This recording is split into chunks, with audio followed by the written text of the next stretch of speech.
Hello, darlings. You've all heard of Marilyn Monroe. Some of you know Bridget Bardot.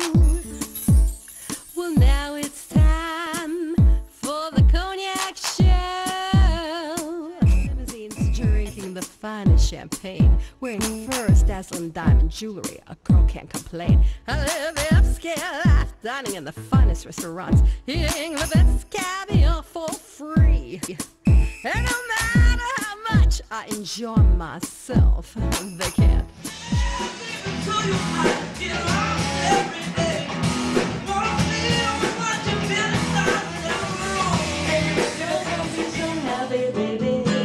Waiting here for you, with a smile on my face, I'll be waiting here for you. Back, darlings, we are here at Tommy Fox's in Bergenfield, New Jersey, and I am here with this fabulous jazz recording artist, performer. She has done it all, and she has had an illustrious career in show business. I want to introduce this gorgeous redhead, Nikki Armstrong, to my audience. Welcome to Tommy Fox's. Thank you, Cognac. Yes. I'm a big fan of yours. Are you really? Yes, I am. I went to your website yesterday. Yesterday. And I got to tell you, I mean, I'm sure you get a lot. Marilyn Monroe and yes, people tell me that I look like Marilyn Monroe. yeah, yes. and probably a lot of superstars in the persona at the same time, and that's so unique. You're not really a copy of anybody else. No, I'm sort of like a collaboration, like Marilyn Monroe, Jane Mansfield, Zsa Zsa Gabor, you know, those type of women. You started in show business at such an early age, at the age of 11. I started dancing first. And mostly jazz dance. That was, you know, the thing that I thought, oh, this is it. I didn't know anything about ballet, didn't even go near that till I was 18, 19. But when I was about 11, I heard James Brown. And so I grew up there mainly. I did live in Hollywood. Yeah, that, hey, listen. I lived in Australia. If you live in Los Angeles, that's right around the corner from Hollywood. When I first started singing, you know, I thought, oh, I'm going to be a rock singer, you know, I'm going to be a rock star, and I was taking rock vocal lessons. But I got a production deal within like a couple of months. I got a manager, blah, blah, blah, blah. And they sent me to a vocal coach, and I walked in with my, you know, rock covers that I was trying to learn, and the guy goes, no, do you know any standards? And I go, what is that? You were totally clueless. You didn't even know what the hell he was talking about. Do you know any Ella Fitzgerald or Frank Sinatra or Billie Holiday or Peggy Lee or anything? And I said, yeah. And I knew all those songs because I grew up listening to it because my dad was a jazz musician. Anyhow, it turned out that the guy that they sent me to was one of the greatest jazz pianists and accompanists to and arrangers to Marilyn Monroe and Peggy Lee. And he arranged Diamonds Are a Girl's Best Friend. Hal Schaefer. Hal Schaefer. The man is an icon. He worked at 20th Century Fox, coaching all the great stars.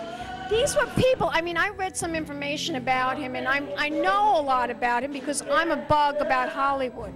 And when I read your bio, I was so impressed that he actually coached you and trained you. Management production people sent me to him, and I didn't know what I was in for. I thought, you probably never even knew who he was. You probably never even heard of him. Never heard of him. People know this. But of course we all know that Marilyn Monroe sang that song. But not too many people know that Jane Russell also did a rendition of the song in the movie. And she did it in a courtroom. Have you ever seen her rendition? I'm gonna go look that up. Oh yes, she also sang Diamonds Are a Girl's Best Friend, but of course Marilyn Monroe is the one that made that song so famous. I also read a little bit about him where they signed him on to 20th Century Fox, and they wanted him to coach actors that were not really singers. these people were terrified of singing in front of the camera. And one in particular was Robert Wagner. Everybody had to sing, dance. You had to be a triple act, right? That's right. That's the way that it was. That's the way that it was. And I felt fortunate that I got, in fact, I was in LA, and I studied with a lot of people after that too. But I was in LA for about 4 years, and I did a lot of, mainly recording, and I did some session work and stuff, but I couldn't wait to get back to New York to work with him again. I missed him so much. When she was about 16, somebody brought Barbra Streisand to her. Oh, yes. I don't know how long he worked with her, because he knew from the beginning that she was going to be a star. She's got it. That's it, you know. As a recording artist, as a jazz singer. Now, of course, you were inspired by such great women, Ella Fitzgerald and Peggy Lee and Billie Holiday, who was also, she was another superstar and died so young. Now, each of these three women had different unique styles. Totally different sounds, completely different sounds, although Peggy Lee had a certain sound when she, back in the day when she was first with Benny Goodman. And you almost wouldn't recognize her if you listened to the recordings with Benny Goodman in the early days, because then she heard Billie Holiday and she was smitten. And so she went in a totally different direction with this sort of blues-infused kind of thing. And like Billie Holiday, she had a really small voice, not a lot of sound. This is Peggy Lee, right? Peggy Lee, yeah. And I really never heard the similarities, even though, I mean, and Hal had told me this, that Peggy loved Billie so much that that's what she was aiming for. And in 1989, I moved back to New York.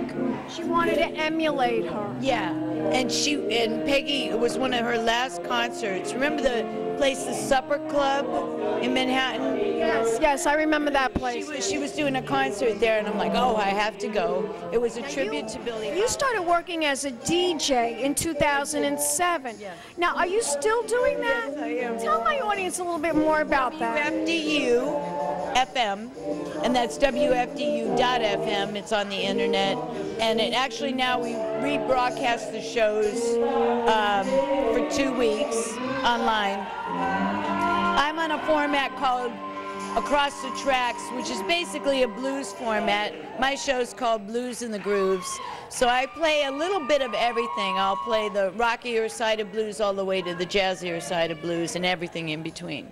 And I feature a lot of female artists and regional and local acts as well as national acts. And I cover the gamut and I do interviews. But it's right over here in Teaneck, New Jersey, Fairleigh Dickinson. It's actually right down the street from where I live.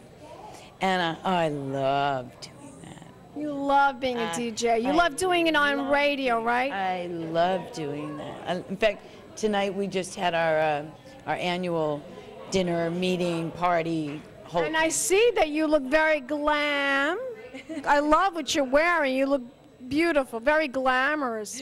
I love, well, you know, I'm a glamorous girl myself, a glamorous gal. I'm telling you that I'm going to come to you when I want to borrow something. Yeah, come to me, doll. Well, I have a stylist. You know, if you need a stylist, I have a friend that can hook you up. I'll hook you up with my girlfriend there, Patricia. She's my stylist, Patricia Parente.